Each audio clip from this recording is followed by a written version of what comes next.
A los Efesios, por favor. ¿En cuál estamos? Efesios. ¿No lo escuchas en vídeo? Efesios.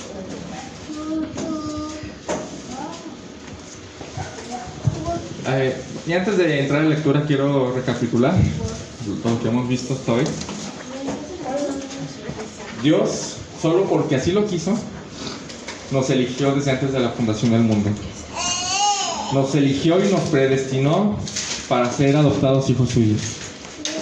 Nos eligió y nos predestinó para reflejar su santidad y pureza. Nos eligió de entre una multitud que no eligió también. Y no es que vio algo en nosotros, porque no somos en nada diferentes a la multitud que no eligió.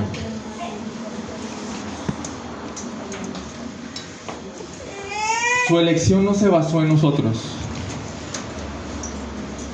sino en su amor, en su voluntad perfecta y pura, en su gracia, como lo vamos a ver, sobreabundante. Si creemos, es porque Él nos otorgó la fe. Si permanecemos, es porque Él produce en nosotros el querer como el hacer, por su buena voluntad. Si le tememos, es porque Él puso el temor a Él en nuestros corazones. Y si lo amamos, es porque Él nos amó primero. ¿Y qué de nosotros? ¿O qué teníamos para darle? Pecado, olor a putrefacción de muertos, deshonra, náuseas. Nuestras mejores obras eran trapos de inmundicia, malolientes. Esa es la razón por la que Pablo en el capítulo 1, versículo 3 dice: bendito sea el Dios y Padre de nuestro Señor Jesucristo, que nos ha bendecido con toda bendición espiritual. Esa es la razón de la alabanza de Pablo, que dice: bendito el Padre. Porque fue únicamente por su favor, que no merecemos, que hizo todo esto en nosotros. Y nada de nosotros. Más bien todo de Él. Ya vamos a estas bendiciones supremas del Padre. Eso que hizo de elegirnos para esto, de predestinarnos desde antes de la fundación del mundo, o sea, miles de años antes de nacer, y ya nos había predestinado, o sea, marcado el destino a ser hechos hijos suyos y a ser santos y puros, como Él lo es.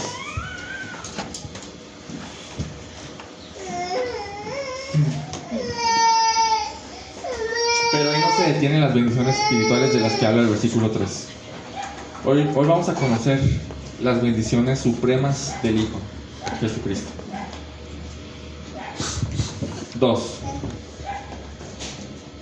Redención y revelación. Vamos a Efesios 1, versículo 7.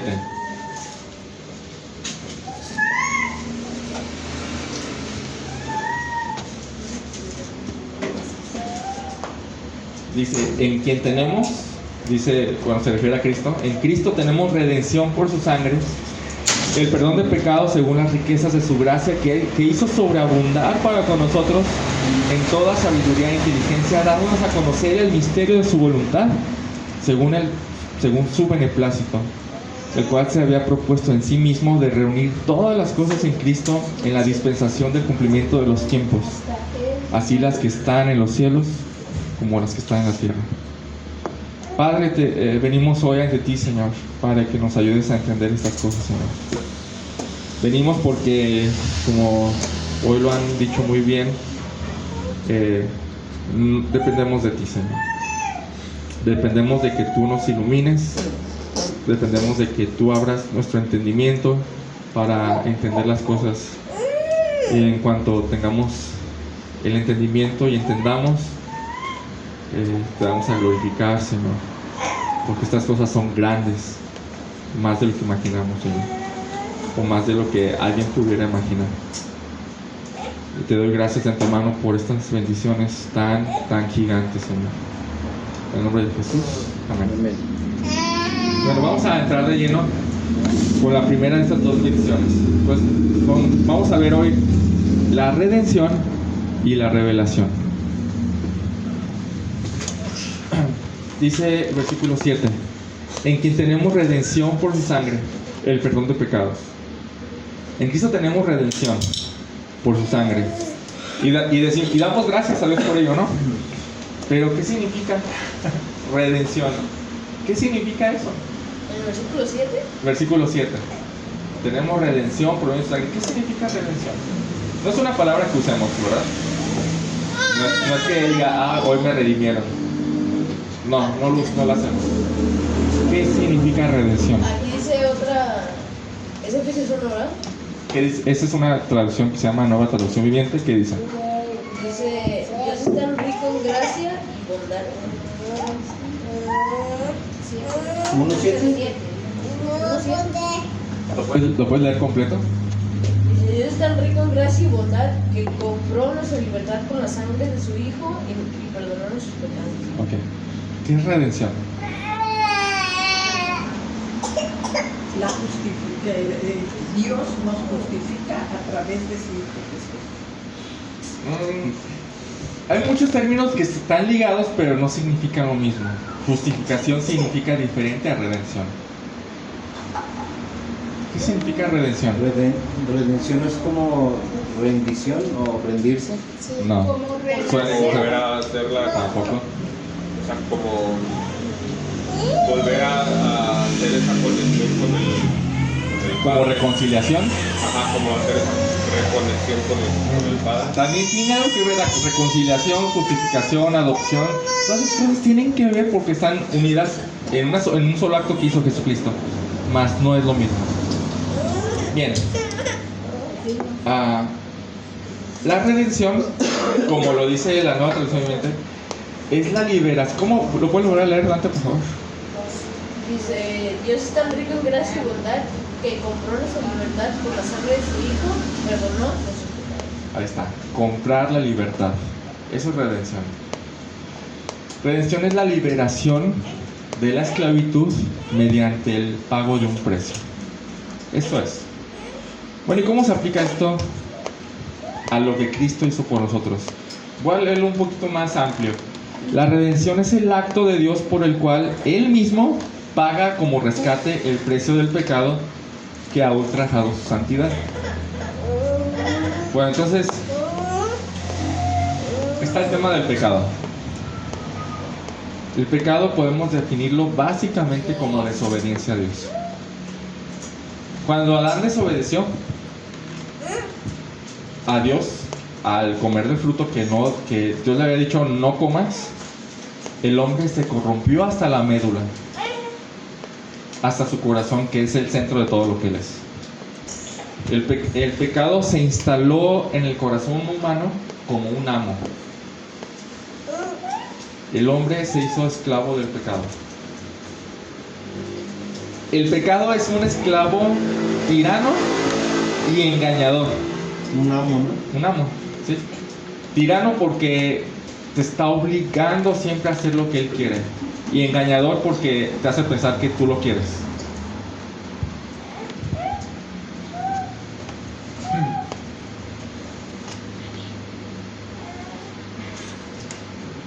Juan 8:34.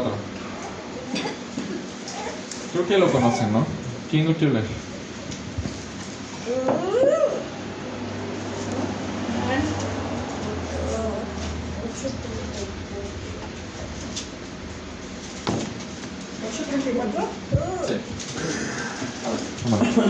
Jesús le respondió: de cierto os digo que todo aquel que hace pecado, esclavo es del pecado. Cuando dice de cierto os digo que el que hace o el que comete, la palabra aquí es el que practica. Una vez tras vez, peca, peca, peca, peca, peca y peca y peca Eso es el esclavo del pecado. ¿Cómo sé si soy esclavo del pecado? Como la deuda, ¿no? ¿Eh? La deuda es un pecado de No, pero ¿cómo sé que soy esclavo del pecado? ¿Cómo lo puedo comprobar? porque estás esclavizado en algo. Simplemente no puedo dejar el pecado. No puedo dejar el pecado. No puedo, por más que lo intento, no puedo. Eso es ser esclavo del pecado. Es como el que meten en un centro de drogadicción y se sale y luego lo vuelven a meter y se fuga de otra manera. Sí, no se puede. Es el esclavo del pecado. Entonces, pecas y no puedes y ni siquiera quieres dejarlo realmente. Tu familia se puede destruir, tu familia puede pagar las consecuencias y te da igual. Tú sigues en tu pecado, o sea, te puedes meter a la cárcel, puedes llegar a lo más bajo y no puedes dejarlo, sigues pecando, o en casos más amables, cambias el pecado por otro pecado, pero pecas,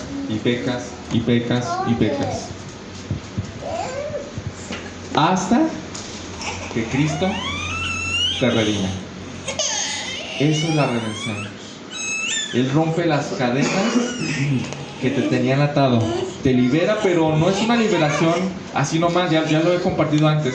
No es como los cuentos de las princesas y el dragón que la princesa está en la última torre más alta del castillo y el héroe entra rompiendo todo y matando al dragón. No es el punto. Más bien es como cuando en aquellos tiempos había esclavos, había mercados de esclavos, entonces los esclavos se compraban, ¿no? Y se vendían. Redención significa te compro, pago el precio y te dejo libre. ¿Sí? Eso es redención. No es gratis la redención, es mediante un pago. Por eso dice en quien tenemos redención por su sangre. ¿Cuál fue la paga del precio del pecado? La sangre de Cristo. Eso es la redención. Tú eres esclavo del pecado, pecas en acción, en pensamiento, en actitudes, y acumulas para ti una cuenta interminable que, por cierto, ¿cuál es la paga del pecado? Muerte. La muerte. Acumulas para ti una cuenta interminable de muerte que ni la muerte eterna será suficiente para pagarla. Así que Cristo viene, derrama su sangre muriendo para pagar tu sentencia y liberarte de la esclavitud del pecado y liberarte del poder del pecado sobre la muerte. Te hace libre. Esa es redención.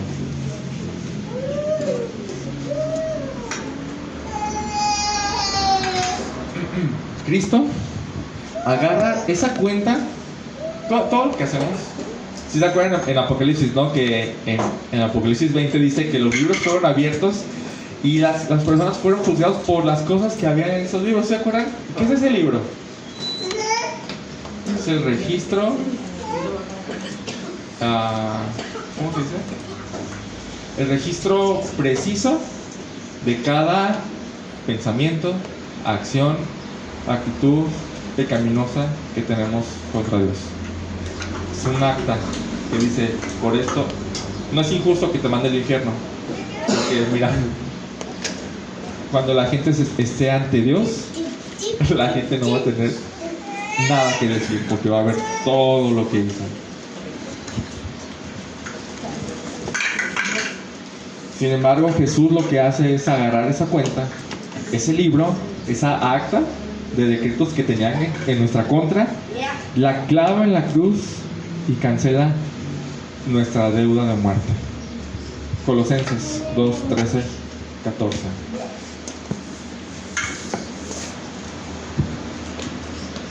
Y cuando ustedes estaban muertos en sus delitos y en la incircuncisión de su carne, Dios les dio vida juntamente con Cristo, habiéndonos perdonado todos los delitos habiendo cancelado el documento de deuda que consistía en decretos contra nosotros.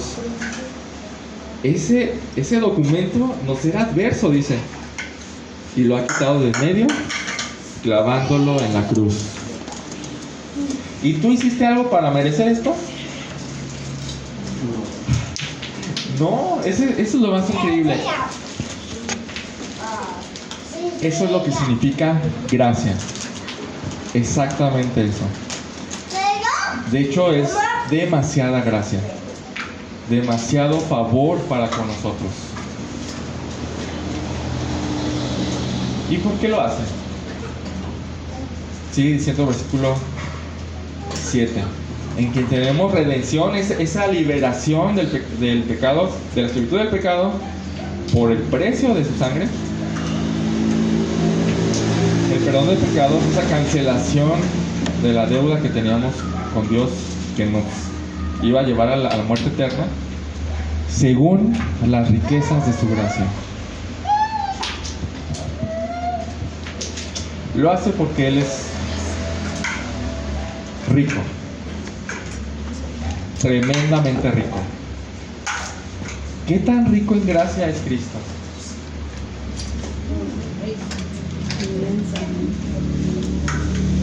Es muy difícil comprender, saludos, es muy difícil comprender la cantidad de riqueza de gracia que Cristo tiene, porque son infinitas, es infinito. Pero cuando pensamos en el concepto de infinito, nuestras mentes se apagan. ¿Sabían eso? Cuando pensamos en el concepto de infinito, nuestras mentes se apagan. Ya dejamos de pensar. ¿Por qué? Porque simplemente decimos infinito, no puedo entenderlo. Dejamos de pensar. Pero estaba intentando una manera de dimensionar esta gracia inmensa y encontré este ejemplo. Vamos a Éxodo 20, por favor.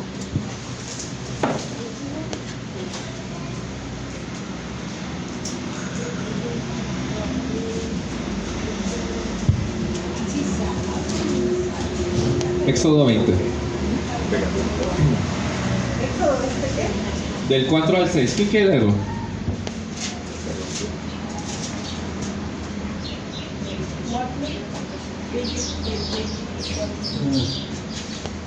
Cuatro al 6. ¿Alguien quiere leerlo? 4, 6. 4 al 6. Éxodo 20, 4 al 6. Dice, no te harás imagen ni ninguna semejanza de lo que está arriba en el cielo, ni abajo en la tierra, ni en las aguas debajo de la tierra.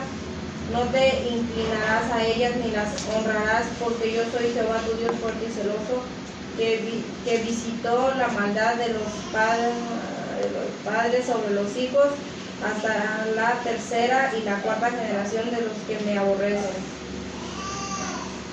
¿Al 6 nomás? Hasta el 6.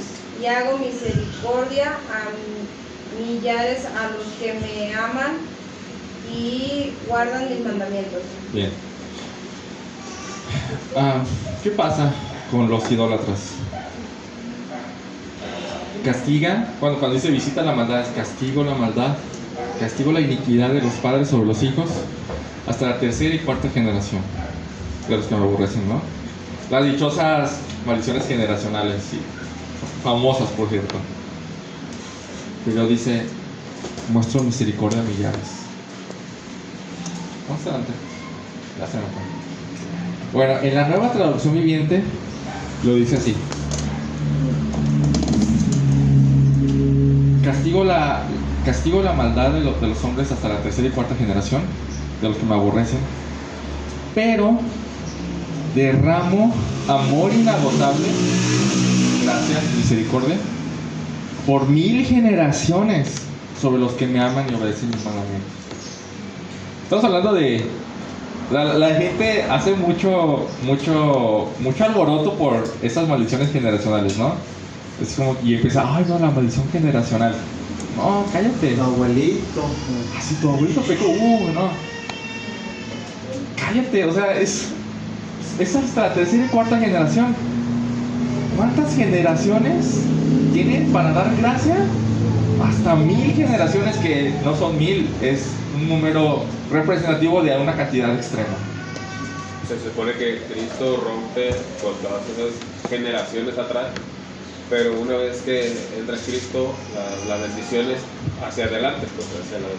Esa es una forma de decir: mi gracia es demasiada para contigo. Mi gracia es demasiada para contigo. Para los que me aman y para los que me obedecen, para los que es cristiano. Es esa forma de decir: ¿crees que es mucho 3-4 generaciones? Dices, ay, bueno, sí, son como 100 años, 120 años. ¿Cuánta gracia es para los que lo aman hasta la eternidad? Esa es una forma de decir eso, hasta la eternidad. Y de hecho Pablo sigue orando por eso y dice, regresando a Efesios 1.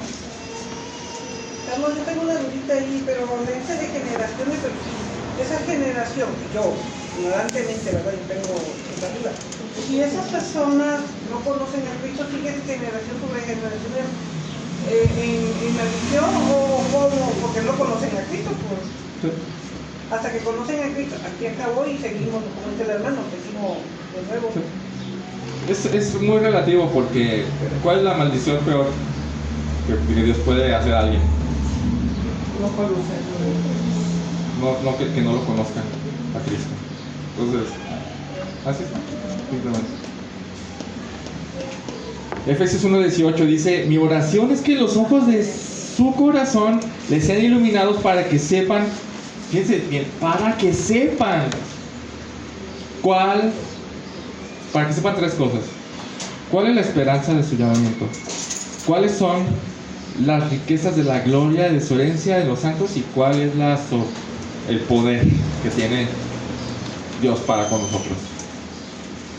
Para que sepan, bueno, pues me quiero quedar con la segunda. Mi oración es que los ojos de su corazón les sean iluminados para que sepan, intelectual, es acá en la mente, para que sepan cuál es la esperanza de su llamamiento y cuáles son las riquezas de la gloria. O sea, por aquí en Efesios dice las inescrutables riquezas de Cristo. ¿Saben qué significa inescrutable?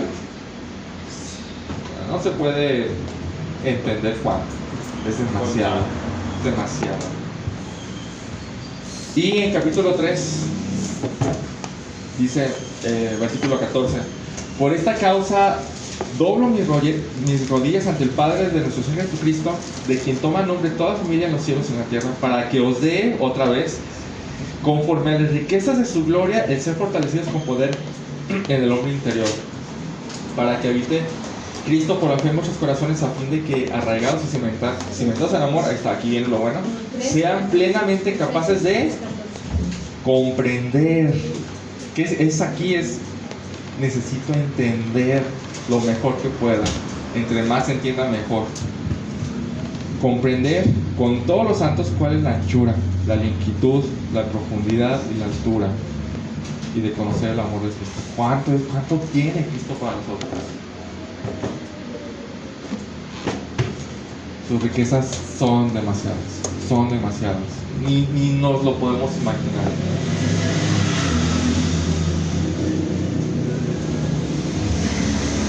Entonces lo que está diciendo aquí es que Dios es incomprensible y sobreabundantemente rico en misericordia y gracia. Y esta liberación de la que hemos estado hablando, de la esclavitud del pecado, y esta cancelación de la deuda de muerte que teníamos por nuestros pecados, fue conforme a esa riqueza sobreabundante de gracia.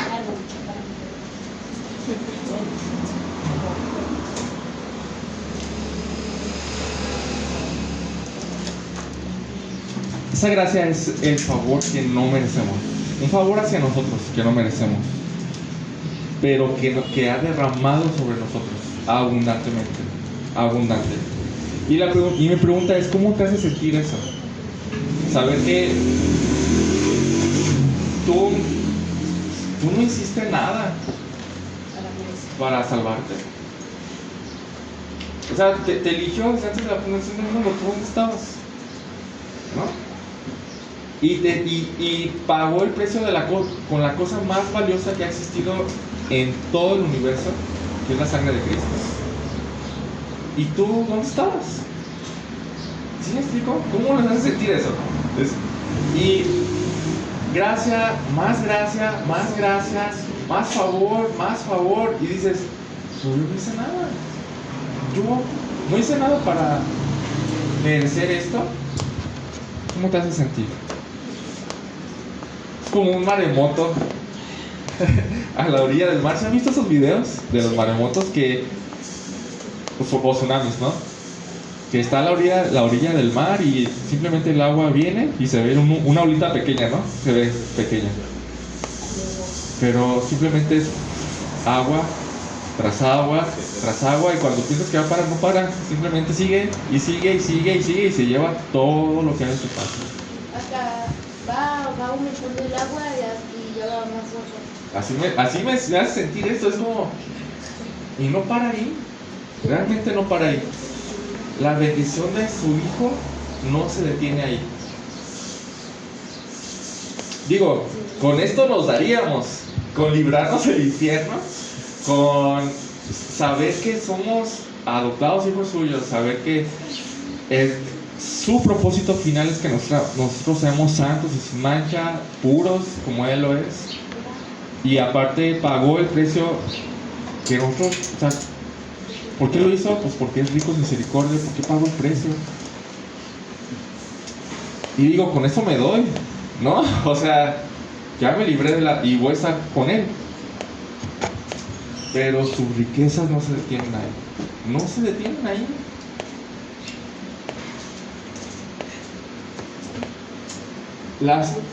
Lo que sigue después de esto, o la segunda bendición del Hijo, es la revelación. Versículo 7, capítulo 1. En Cristo tenemos redención por su sangre, el perdón de pecados según las riquezas de su gracia, que hizo sobreabundar para con nosotros en toda sabiduría e inteligencia, dándonos a conocer el misterio de su voluntad.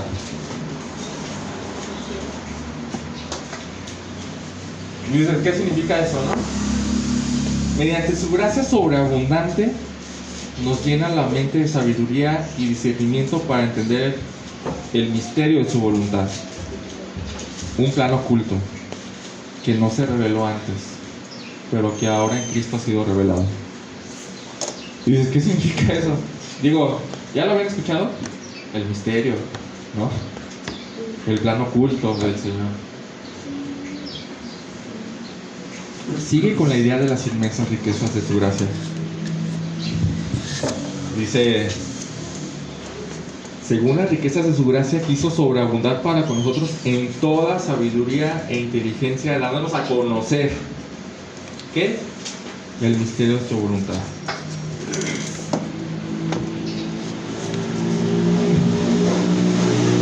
Entonces sigue con la idea de las inmensas riquezas de su gracia, pero ahora de la redención o la liberación se pasa a otro aspecto y se va a volcar en la mente, en nuestra mente, en nuestra cabeza. Dice, según las riquezas de su gracia, quiso sobreabundar para con nosotros en toda sabiduría e inteligencia. La Nueva Biblia de las Américas lo traduce como sabiduría y discernimiento, o sea, capaces de entender razonablemente las cosas. Cristo, con todas sus inmensas riquezas de gracia, vertió sobre nosotros de manera sobreabundante su gracia, para que nuestro razonamiento le pase algo. Una nueva sabiduría e inteligencia para que podamos conocer algo en específico. ¿Qué es eso que debemos conocer? Dice ahí, el misterio de su voluntad. Y dices, esto está bueno. Esto está bueno. ¿Ya lo habían escuchado? La palabra clave aquí es misterio.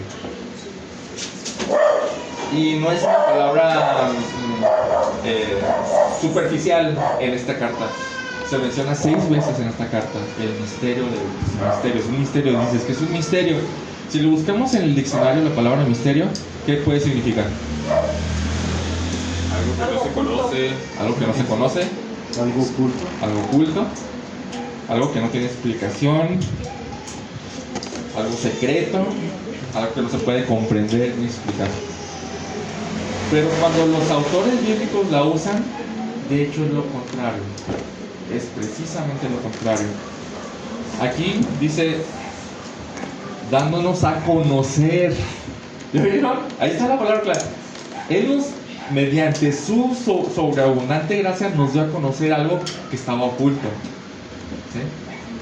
Cada que menciona la palabra misterio en la Biblia es porque ya se nos reveló. Por eso es lo contrario ya. Sí estaba oculto, pero ya se reveló. Entonces, ¿qué es lo que se nos da a conocer con esta nueva sabiduría e inteligencia que derrama sobre nuestra cabeza con toda su gracia? El misterio de su voluntad. ¿Qué es eso? Dios tenía un plan oculto desde la fundación del mundo. Un plan que no reveló nunca hasta que llegó Cristo. Y este plan se nos dio a conocer a nosotros. Y dices, espérate, quiero que me acompañen porque para mí fue demasiado. Sí, o sea, yo no hice nada, de verdad. Pero viene este tsunami de gracia y dices, espérate, es demasiado. ¿Por qué? La respuesta es porque Él es rico en misericordia y gracia. Y te da más, y te da más, y te da más, y te da más. Y no ya, espérate, ya con eso tengo suficiente. Y Dios te dice, no, ahí te va más también. Ahí te va más.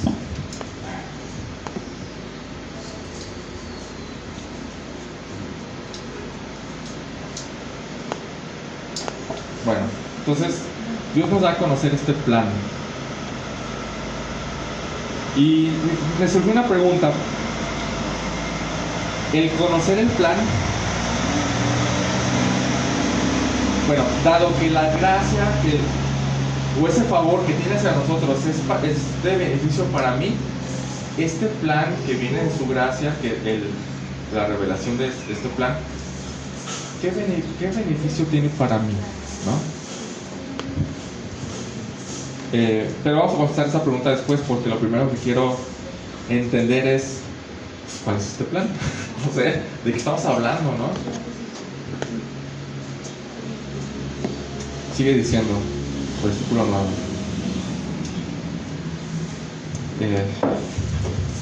Bueno, voy a hacer desde el 8. Según las riquezas de su gracia, quiso sobreabundar para con nosotros, dándonos a conocer el misterio de su voluntad, según su beneplácito, el cual se había propuesto en sí mismo, de reunir todas las cosas en Cristo, en la dispensación del cumplimiento de los tiempos, así las que están en los cielos como las que están en la tierra. Y en lo particular a mí se me hace muy difícil entender este enunciado. Es como que no lo entiendo y le batallé, de verdad le batallé. Estaba entendiendo y no entendía la conjugación de todas las palabras, no entiendo, ¿no? Entonces, en primer lugar quiero hablar de esta palabra que tiene en sus Biblias que se llama beneplácito, ¿no? No es así como que lo usamos mucho, ¿verdad? ¿Quién la usa? Esa palabra. Así como que, ay, he tenido un beneplácito para contigo. Pues no lo usamos. Beneplácito es la aprobación, el agrado, o como lo traduce la nueva Biblia de las Américas, la buena intención. ¿Sí? Es como Dios lo planeó con una buena intención. Ese es el beneplácito. Este plan oculto, que ya se nos reveló, por cierto, es un plan excelente, un plan que le agrada, un plan con su sello de aprobación, un plan que lo llena de satisfacción. ¿Y cuál es este plan? Sigue diciendo, de reunir todas las cosas en Cristo, en la dispensación del cumplimiento de los tiempos. ¿Cuáles cosas? ¿Cuáles son todas las cosas? Las que están en los cielos como las que están en la tierra. y dices, esto es gigante, esto es cósmico, o sea, tiene que ver con todo el universo. Wow. Y no solamente con las cosas terrenales, tiene que ver con las cosas espirituales. Este plan tiene que ver con todo. Con todo. Pero sigue habiendo palabras que me cuesta entender. Digo, ¿qué es dispensación? O sea, ¿Como perdón? ¿eh? ¿Como perdón? No. ¿Cómo que? No, tampoco es una palabra que, ay, estoy en la dispensación de, o sea, Como disculpar. no tampoco. Ah, bueno, porque dispensar, me dispensan. Sí, pero no. ¿Cómo da? No, de verdad que es difícil de entender. A mí me costó y la tuve que cambiar. Digo, otras versiones tienen otras palabras y me apoyo en eso, ¿no? Y ahorita vamos a la nueva traducción viviente porque nos ayuda mucho, ¿verdad? Pero la Nueva Biblia de las Américas traduce la palabra dispensación como administración. Y creo que es una mejor traducción. Porque la palabra en griego es, y me van a decir a qué suena, oikonomos. Despensa, ¿no? No, oikonomos, Economía. economía. ¿Qué era un oikónomo? ¿Un oikónomo? ¿Qué era un oikónomo en la antigua Roma? Un administrador de la casa de su señor. Mayordomo. Esta palabra oikónomos, excepto aquí en Efesios, se traduce siempre como mayordomía o como administración. ¿Por qué la pusieron aquí en Efesios como dispensación? Ni idea. Pero bueno, dispensación no nos ayuda a entender, administración nos ayuda a entender más. ¿Okay? Pero también está la palabra de reunir, que realmente creo que reunir no refleja todo lo que esta palabra encierra.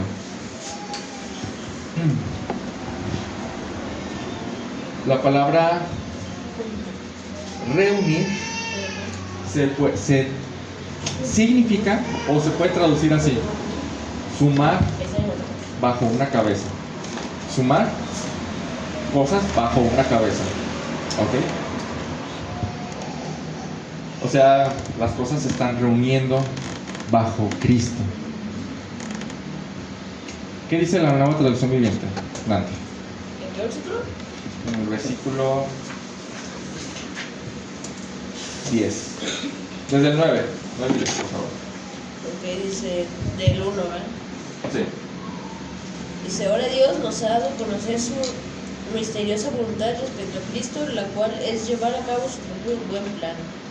Y el plan es el siguiente: a su debido tiempo ya reunirá todas las cosas y las pondrá bajo la autoridad de Cristo, y todas las cosas que están en el cielo y también las que están en la tierra.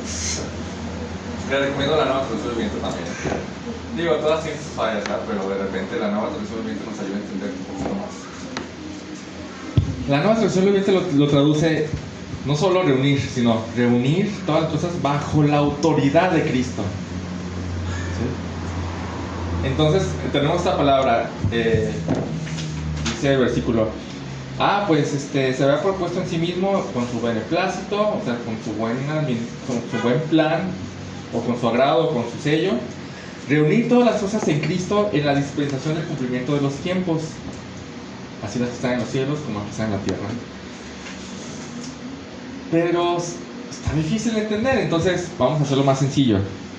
Dios, cuando llegue el momento que Él ya tiene planeado en su propia administración de los tiempos, tiene el propósito de reunir bajo la autoridad de Cristo todas las cosas, las que están en los cielos como las que están en la tierra.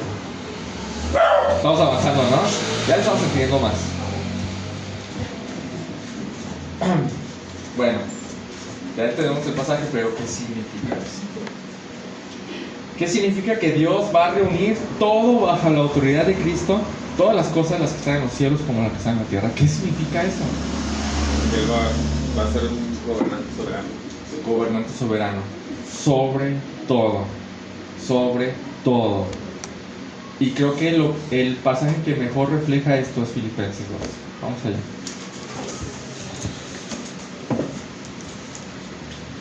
Filipenses 2. Filipenses 2, 5.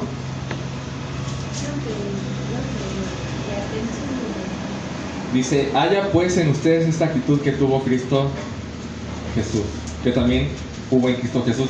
Sí están familiarizados con este pasaje, ¿no? Es muy, muy Sí, conocido. necesita encerrarlo en un cuadrito. Ahí está. Muy bien. El cual, aunque existía en forma de Dios, no consideró el ser igual a Dios como algo a que aferrarse, sino que se despojó a sí mismo, tomando forma de siervo, haciéndose semejante a los hombres, y hallándose en forma de hombre, se humilló él mismo, haciéndose obediente hasta la muerte y muerte de cruz. Bien, esto es lo que pasó, ¿no? Por lo cual, Dios también lo exaltó hasta lo sumo, y le confirió el nombre que es sobre todo nombre. ¿Cuál es este nombre? ¿Mm? No. Jesús. No. Aquí, aguas aquí, nos confundimos fácilmente por cómo está escrito esto. Pero ahorita vamos a eso. Por lo cual, también Dios lo exaltó a lo sumo y le confirió el nombre que es sobre todo nombre, para que el nombre de Jesús se doble toda rodilla de los que están en los cielos y en la tierra y debajo de la tierra, y toda lengua confiese que Jesucristo es Señor, para gloria de Dios Padre. ¿Alguien se llama Jesús aquí? No. Si hubiera una persona Jesús y le llamáramos Jesús, ¿nos arrodillamos ante él? El nombre no es Jesús. ¿Cuál es el nombre sobre el cual se arrodilla todo el universo? Señor. Dice, para que toda lengua confiese que Jesucristo es Señor. Y todos, ahora sí, se arrodillan. ¿Qué sería ese nombre? Es un título. Ah, También puede traducirse como título. Para que al título que se le otorgó a Jesús, Señor, se doble toda rodilla. Pero es porque señoría sobre todo. El título Señor es un título, por ahí le llaman imperial. O sea, es el título que quería el César. Por eso los cristianos dijeron, no, tú no eres Señor. Tú no eres Señor. Wow, o sea, esto es la muestra de lo que estamos viendo en Efesios. ¿Cómo Todas es en las griego, cosas, señor? curios Curios. o Kyrios, algo así. ¿Qué significa entonces esto de que Dios reunirá todo bajo la autoridad de Cristo, todas las cosas las que están en los cielos como las que están en la tierra? Significa que llegado el momento que Dios tiene planeado para que suceda dentro de su administración de los tiempos, Dios sujetará a todo el mundo bajo la autoridad de Cristo, a toda la creación, a todo el universo, todo lo que está en el cielo y todo lo que está en la tierra. Y aquí Filipenses dice y debajo de la tierra. En el ámbito espiritual, en el ámbito terrenal, todo lo va a sujetar bajo la autoridad de Cristo, y todos, sin que falte uno, confesarán que Jesús es el Señor, el amo, el dueño, el ser más digno e importante de todo el universo. Los ángeles, como los creyentes, confesarán a Jesús como Señor voluntaria y gustosamente en el cielo por toda la eternidad. Los demonios y los pecadores rebeldes confesarán a Jesús como Señor, enojados con Él, rechinando los dientes de odio y sufriendo el infierno por toda la eternidad. El plan del Señor nos va a frustrar, porque ahorita la gente no confiesa a Jesús como Señor. Este es el plan oculto desde la antigüedad, pero revelado a los que hemos creído en Cristo, que todo va a estar bajo Jesucristo. No estaba revelado en el Antiguo Testamento eso, ¿verdad? Por eso se llama misterio, porque a su debido tiempo Dios lo reveló. Y regreso a la pregunta que quedó pendiente. Dado que en su sobreabundante gracia que derramó sobre mí, Dios me dio a conocer su plan, ¿de qué manera puede ser de beneficio para mí conocer ese plan, dado que su gracia es beneficio favor para mí? ¿De qué manera puede ser beneficio para mí conocer ese plan? ¿Qué opinan? Ahora casi no han participado, pero a ver. ¿De qué beneficio? ¿Qué hay de beneficio para mí? Porque es parte de ese tsunami de gracia el que nos da a conocer esto. Bueno, entonces, ¿qué beneficio para mí esto? Para participar en su Ok. Conocemos eso ya, que podemos participar en su gloria. ¿Qué más? ser salvo. Eso es un beneficio que ya tenemos en la No redención. es como Pero al gobernar, conocer ese plan oculto, ¿qué beneficio hay para mí? o sea, Habla de la que corona también. gobernar junto con él. Conocer el plan. O sea, La bendición, el tsunami de gracia que sigue es para conocer esto, el plan. ¿Cuál es el beneficio de conocer el plan? Saber que estamos en el lugar correcto. Ese es para mí uno de los principales. Sé dónde estoy. ¿Es qué? Sé dónde estoy. Sé que estoy del lado del vencedor. Sé que estoy del lado del que al final va a ser el Señor. Sé que voy a estar cantando gozosamente en el cielo diciendo Jesús es el Señor, Jesús es el Señor. Ese es el primero que yo diría. ¿Qué más? ¿Qué otro beneficio hay de conocer el plan oculto? Ese es el punto. Hay un plan oculto que se nos dio a conocer por gracia. Bueno, ¿y para qué? ¿Cuál es el beneficio para mí? Porque es favor para mí. pues reinar junto con él. El conocer, no, porque eso va a pasar, pero por el conocer lo que Él me beneficia a mí, el conocer que voy a reinar con Él, ¿qué beneficio tiene para mí? El conocerlo desde ahorita. A ver, Nelson, ¿tienes algo ahí? Lo que pasa es que en el antiguo pacto Dios era algo que no se conocía, que era algo pues que estaba allá, ¿no? Entonces ya en el nuevo pacto ya Dios te dice estoy contigo y este es mi plan y vamos y nos está trazando, pues, nos está diciendo a dónde vamos a ir. Ok, ¿y eso qué produce? Seguridad. Esperanza y certidumbre. Bien, ese es otro beneficio. ¿Qué otros beneficios podemos hallar? Yo creo que puede ser ¿cómo puedo decir? Dárselo a otras personas El para caminar. ser discípulos. ¿Sí?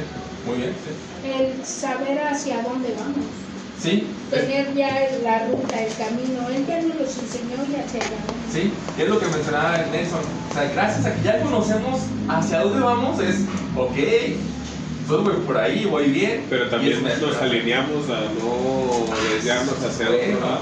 eso es bueno porque sabes que si te desvías, ¿a dónde vas? Ok, O sea, de todas maneras le voy a decir Señor, pero rechinando dientes. muy bien, eso es bueno. Yo quise poner otra. Y que al ver este plan cósmico, que yo me siento así, como un grano de arena, un grano de polvo cósmico. Así me siento. Digo, pues ¿dónde estaba yo cuando Él planeó todo eso? Y que me incluyó en su plan, ¿dónde estaba yo? En su imaginación. Yo no existía. Solo porque Él conoce todas las cosas. Pero yo no existía. No sé, y eso me ayuda a entender, el conocer esas cosas me ayuda a entender a mí. Pero es motivante, pues. Sí, pero me ayuda a entender a mí que no se trata de mí. O sea, esto nunca se trató de mí. Cuando hay predicadores que dicen, Dios te ama, sí te ama, pero tú no eres la última razón de su amor. Tú eres parte de su amor, pero tú no eres lo que más ama. Él fue para su gloria, todo lo que hizo es para su gloria. Él es el principal punto de su amor. Sí, cuando dice en Ezequiel, no hago por ti, sino por tu nombre y por mi gloria. Sí, y nosotros salimos embarrados, así. Entonces dices, ok, me ayuda a entender que no es por mí y me pone en mi posición. No es por mí. No es por mí que lo hizo. ¿Qué más? Yo pienso que entre más conozcamos esto y más lo entendamos, más va a salir de nosotros alabanza hacia Él. porque dices, sí, cierto, no lo merecía. Y O sea, eso ya- no tiene que ver conmigo. Ya Pero desde Cristo. antes de que se cumpla todo esto, ya uno le dice Señor, pues, lo Sí, alaba y lo alaba y dices, por la wow, reverencia Señor, que es. esto solamente, ¿qué puedo darte más que mi alabanza? Si todo viene de ti, si todo tú lo hiciste ya, y si todo tú ya lo pagaste, y si tú ya viniste a conocer todo el plan, ¿quién no quisiera saber el futuro? Ah, bueno, ya lo sabemos. Y también a Job le dicen, ¿no? ¿Tú dónde estabas cuando yo...? Sí, todo está, ahí está. Dices, ¿qué dijo Job? Y te alabo. Bendito seas, bendito seas. Por eso Pablo dice, bendito sea el Padre de nuestro Jesucristo, que hizo sobreabundar así, bendición tras bendición, tras bendición, tras gracia, y me siento así, vuelvo a decirlo, como el tsunami, me siento como a la orilla pegado a la pared y todo el agua viniendo hacia mí, y dices, no lo valgo. Ahora, también estamos comentando que en esa infinita gracia y misericordia no la tiene con los ángeles. O sea, los ángeles les dio poderes, o sea, un ángel puede matar, no sé, 2, 3 legiones, pero a ellos no les dio esa misericordia. Ellas en la primera, Es correcto. y a nosotros no, a nosotros, pues cuántas veces. Sí, es correcto. Por ellos no murió. Así. Bien.